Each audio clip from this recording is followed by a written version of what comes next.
নিষেধাজ্ঞা শেষে নদীতে মাছ ধরার প্রস্তুতি নিচ্ছেন চাঁদপুরের উপকূলীয় এলাকার জেলেরা। 2 মাস পর নদীতে নামবেন তারা।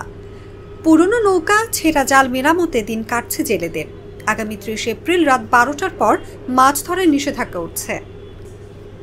অভিযান 2 মাস আমরা পালন করছি, মানে জাল ডাল কাম করতে আছি, জাল ডাল নামামু, নদীতে মাছ বেঁচে থাকায় দেয় টুকটাক, তবে ভামু কিছু মতো রাখলে 2 মাসটা আর কোনো কাম কাজ আমরা করি না। আমরা জানলাম মানুষ সরকার চাইল দিয়েছে, 2 বার পাইছি, দেন আর হিসেব করে লাগা নাই, দেন তো 2 মাসে একটা সংসারে কি না লাগে। মনে করেন নদীতে যদি মাছ বেচা না পাই তাহলে আমাদের এই কষ্টের দুঃখী দুনিয়াদারি করে যাইতেইব। মাছ ধরি আমি স্বাধীনের পরের দিকে। কান্ট্রি ফিশিং বোর্ড মালিক সমিতি চাঁদপুর জেলার সভাপতি শাহ আলম মল্লিক বলেন, এবছর মার্চ এপ্রিল 2 মাস জাটকা রক্ষায় যে নিষেধাজ্ঞা দেওয়া হয়েছে সেটি কঠোরভাবে বাস্তবায়ন হচ্ছে। মেঘনা নদীর হাইমচর হচ্ছে জাটকা বিচরণের অন্যতম স্থান।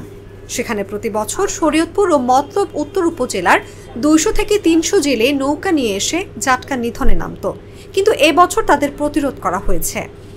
2 মাস আমরা এখন সরকার যে অভিযানটা দিয়েছে আমরা অভিযানটা ইনশাল্লাহ পালন করছি। এই পালন করি এখন বর্তমানে আমরা নাওদন মালামত টালামত কইরা জাল ফালা ইয়া কইরা এরপর আমরা ইয়া করতেছি। এরপর কিস্তি উঠেছি, কিস্তি উঠে এখন যদি আল্লাহ দেয় এই রুজির ফি আমরা কিস্তি ঋণ শোধ করুম যদি আল্লাহ পাক দেয়। 2 মাস মনে করেন আমরা কেউ উপরে কাজ করছি, কেউ মানে বিভিন্ন জায়গায় মারি মুড়ি কাটছে, বিভিন্ন জায়গায় আমরা মানে খুব কষ্টের ভিতরেই মানে দুনিয়াতে এটা যাপন করছি। আল্লাহ পাক চালাইতেছে।